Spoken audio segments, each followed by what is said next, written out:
बिस्मिल्लाहिर्रहमानिर्रहीम। अस्सलाम वालेकुम नाज़रीन कराम, जैसा कि आपको इल्म है, इलेक्शन कमीशन ऑफ पाकिस्तान ने पीटीआई के ममनुआ फॉरेन फंडिंग के केस का फैसला सुना दिया है। ये केस 8 साल तक चलता रहा। इलेक्शन कमीशन भी सैकड़ों बार समातें की, पीटीआई ने भी कोई ऐसा प्लेटफार्म नहीं छोड़ा जहां इस अहम तरीन केस की समाअत ना रोकी जा सके। वो कामयाब भी होती रही, लेकिन बिलाखिर इलेक्शन कमीशन कामयाब हुआ और उसने आज अपना फैसला सुना दिया। नाज़रीन कराम, कबल इसके हम आगे बढ़ें, मेरी आपसे इस्तदा है कि अगर आपने मेरा यूट्यूब चैनल नवाज़ रज़ा के साथ अब तक सब्सक्राइब नहीं किया तो बराए करम इसे फौरी तौर पर सब्सक्राइब करें, लाइक करें और अहबाब के साथ शेयर करें और आइकॉन का वो बटन दबाना ना भूलिए कि जब हम वीडियो लोड करें तो सबसे पहले आपको इसकी इत्तला मिले। नाज़रीन कराम, ये है क्या? इसको पहले फॉरेन फंडिंग केस कहते थे, फिर क्लैरिफाई हुआ कि ये फॉरेन फंडिंग केस नहीं है, ये ममनुआ फंडिंग केस है। ममनुआ फॉरेन फंडिंग केस है कि गैर मुल्की शहरियों, गैर मुल्की कंपनियों से लिए गए फंड्स जो कि पीटीआई के अकाउंट्स में आते रहे मुख्तलिफ में, वो इलेक्शन कमीशन को ज़ाहिर नहीं किए गए।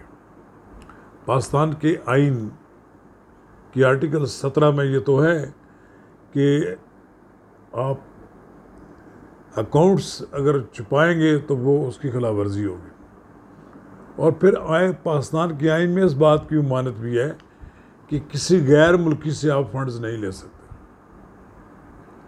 लेकिन यहाँ तो जनाब अरबों डॉलर, अरबों गैर मुल्की अदारों, गैर मुल्की शख्सियात जिसमें भारत, अमेरिका, इसराइल, यूरोप के मुख्तलिफ मुल्क, यूएई, कोई ऐसा मुल्क शायद ना छोड़ा हो इमरान खान ने जहाँ लोगों से पैसे न लिए हों।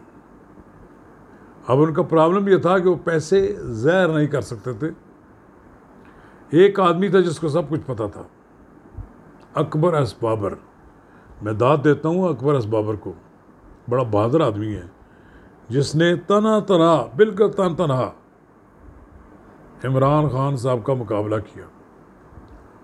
ना उन्होंने अपनी सेहत का ख्याल रखा, ना उन्होंने अपनी थ्रेट्स का परवाह की, जद्दोजहद करते रहे। बिलाखिर आज इमरान खान के ख़िलाफ़ फैसला दिलवा दिया।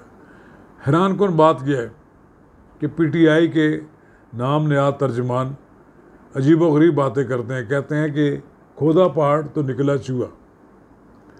क्या आपका क्या ख्याल है, वो इलेक्शन कमीशन इसको डिसबैंड कर देता पार्टी को? इलेक्शन कमीशन इमरान खान को गिरफ्तार कर लेता? इलेक्शन कमीशन के दायरा इख्तियार में जो चीज़ें आती हैं उसने आज कर दी। उसने एक ग्राउंड फराहम कर दी है, एक बुनियाद फराहम कर दी वफाकी हुकूमत के लिए और अदालतों के लिए कि एक तो साबित हो गया कि गैर मुल्की ममनुआ फॉरेन फंडिंग हुई है, उसका रिकॉर्ड मौजूद है। फिर दूसरी बात यह साबित हो गई है कि सादिक अमीन जो अपने आप को अदलिया से साकिब निसार से सादिक अमीन का सर्टिफिकेट लेने वाला खुद झूठा साबित हुआ। काश के मेरा कप्तान सच बोलने वाला होता। जितनी उसकी फॉलोइंग है, जितने लोग उसके नारे लगाते हैं, जिस तरह लोग उसके पीछे दीवानों की तरफ भागते हैं, काश के उन्हें इसका सच भी मालूम होता। काश के इमरान खान सच बोलता और सच बोलने की बुनियाद पर अगर उससे कोई नुकसान भी होता तो उसका वक़ार बढ़ता। एक लिहाज तो उन्होंने सारे पैसे छुपाए, अरबों डॉलर कि मतलब उनके पास पैसा रखा हुआ है, पता नहीं कहाँ का छिपा के रखा हुआ है, लोगों से खैरात के नाम पर लिए गए पैसे पीटीआई को देते रहे। ये तो साबित हो गया ना वो फाइनेंशियल टाइम्स से कि वो जो वोटन क्रिकेट क्लब है उसके यहाँ फंक्शंस होते हैं और उसका पैसा इकट्ठा होता है और फिर मुख्तलिफ तरीक़ों से इमरान खान तक पैसे पहुँचाए जाते हैं। शेख हनयान के जो यहाँ पर जो कारोबारी मफादात हैं उनके तहफ़्फ़ुज़ के लिए वो भी अपने पैसे पहुँचाते हैं, पता नहीं किस किस को पहुँचाते हो। असल बात यह है कि पाकिस्तान की सियासत में जो गैर मुल्की पैसा है उसका अमल दखल इतना बढ़ गया है, वो पाकिस्तान की सियासत को मुतासर करता है। पाकिस्तान का सी पैक का मंसूबा जो है 4 साल क्यों इल्तवा में पड़ा रहा, लोग सोचें इस बात को। ये जो यूथिये बड़े नारे उनके लगाते हैं उनको सोचना चाहिए कि 4 साल तक हम 4 साल पीछे नहीं चले गए, हम 10-12 साल पीछे चले गए। जो काम नवाज शरीफ ने शुरू किया था उसको सुस्त रवि का शिकार कर दिया इमरान खान ने, और उसके बदले में फिर करोड़ों डॉलर लाखों रियाल और पता नहीं क्या क्या वो वसूल करते हैं, किए जाते हैं। तो ये इसलिए तो नहीं दिए जाते ना कि आप कोई बहुत ज़्यादा मतलब हीरो की वर्शिप है या उसके लिए आपको पैसे दिए जाते हैं। पैसे इसलिए दिए जाते हैं कि गैर मुल्की मफादात का आप तहफ़्फ़ुज़ करें, और ये आइन में भी इसलिए गैर मुल्कियों से पैसे लेना ममनू है ताकि वो आपको इस्तेमाल न करें। बहरहाल अब पीटीआई वाले जितने भी लोग हैं वो इस शिकस्त को अब भी शिकस्त तस्लीम करने के लिए तैयार नहीं है। वो जाएंगे अगली अदालतों में, उन्हें इंसाफ की अभी बड़ी तवक्को है क्योंकि अब उनको इंसाफ बड़ा जल्दी उनको मिल जाता है। हो सकता है कि वो कोई स्टे लेने की कोशिश करे, कोई मज़ीद कार्रवाई ना हो, लेकिन कब तक अदालतें उनको बचा सकें। आगे जाने का मतलब ये है कि इसका मतलब है कि आपके ख़िलाफ़ फैसला हुआ है। आपके कुछ लोग अजीबोगरीब बातें करते हैं। शेख रशीद साहब कहते हैं कि खोदा पहाड़ तो निकला चूहा, उन्होंने भी एक बयान देना था। चूहा नहीं निकला बल्कि आप पर पहाड़ गिर गया है। वो पहाड़ गिरा है कि जो आपको उसके नीचे दब कर आप ख़त्म हो जाएंगे। आपकी जो उड़ान थी इस ज़मीनी इंतखाबात में नज़र आ रही थी, ये अब जो फैसला आया है ये आपकी उड़ान जो है आपके पर काटेगी, आपके लिए मुश्किलात बढ़ेंगी। आपने 8 अकाउंट ज़ाहिर किए और 13 नहीं ज़ाहिर किए। पता नहीं इसके अलावा और कितने अकाउंट्स हैं, किन लोगों के नाम हैं जिसको आप ज़ाहिर नहीं कर रहे किया आपने, जिन तक अकबर एस बाबर की रसाई नहीं हुई, जिन तक स्टेट बैंक ने कोई रिपोर्ट नहीं दी या इलेक्शन कमीशन तक कोई निशानदेही नहीं हो सकी। आपने चंदा लेकर मुल्क की सियासत करते हैं, ठीक है। चंदे के नाम पर आपने जो लूट मार की उसका भी हिसाब देना चाहिए ना, कि नहीं देना चाहिए। आपने आपको सादक अमीन तो आप कहलाते हैं, अरबों डॉलर आपके पास आ जाएं, आप डॉलरों से कम कोई बात नहीं करते। 30-35 हज़ार डॉलर से कम वाला आदमी आपसे मुलाकात नहीं कर सकता। चलिए अब आपका केस जाएगा, आपके ख़िलाफ़ रेफरेंस जाएगा। रेफरेंस में आप साबित करेंगे कि जनाब आप बिल्कुल बेगुनाह हैं, ये गलत है। वैसे तो सियासी जमातों के ख़िलाफ़ मैं नहीं चाहता कि किसी रेफरेंस के ज़रिए उनको डिसबैंड किया जाए, लेकिन कानून तो मौजूद है मुल्क में। बिलाखिर माजी में भी सियासी जमातें डिसबैंड होती रही हैं।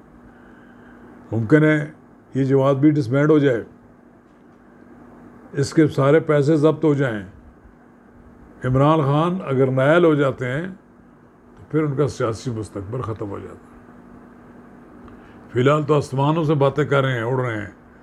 इमरान खान साहब का दिमाग जो है इस वक्त बुलंदियों पर है, और वो सोचते हैं, रात सोचते हैं कि ये सोच कर के सुबह जब मैं उठूँगा तो शायद इक़्तिदार का जो है वो नगमा मेरे कानों में सुनाया जाएगा, और वो जो गीत हैं इक़्तिदार के मैं सुन रहा हूँगा, मुझे ये वहाँ कसरे सदारत तक हलफ उठाने के लिए ले जाया जा रहा होगा।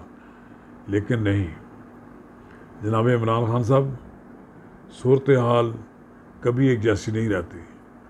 आपने एक इलेक्शन जीता, आपके पास इतने लोग नहीं थे कि आप पंजाब में अपना वज़ीर आला मुंतखब करा सकते। आपको बिल आखिर चौधरी परवेज़ अलाई के सामने घुटने टेकने पड़े।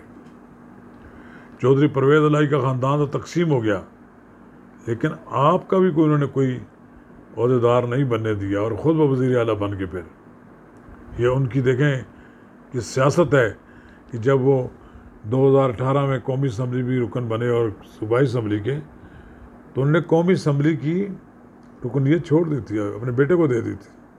उन्होंने इलेक्शन लड़ा और फिर ख़ुद अपने आप को स्पीकर रखा इसी दिन के इंतज़ार के लिए कि वो वज़ारत आला के मनसब पर पहुँचे, तो वो फिर कामयाब हो गए।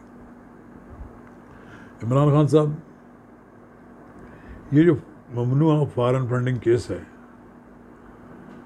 ये आप भी समझते हैं सारी बातें।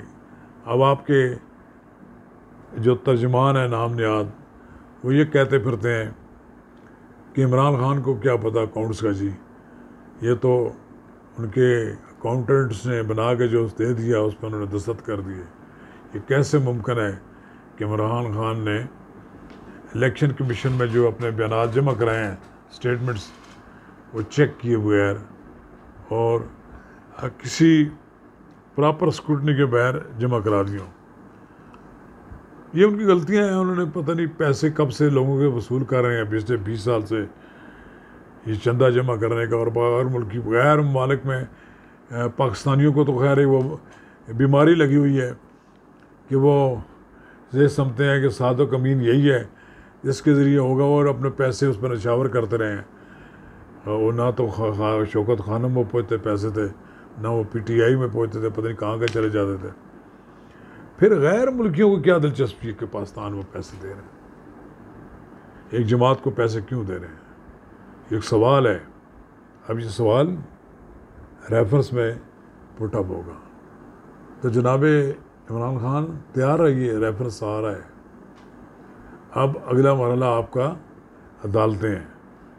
चलिए, आप भी अदालत में खड़े होंगे, हुकूमत भी खड़ी होगी, बिल आखिर कोई ना कोई तो फैसला आएगा ही। शुक्रिया।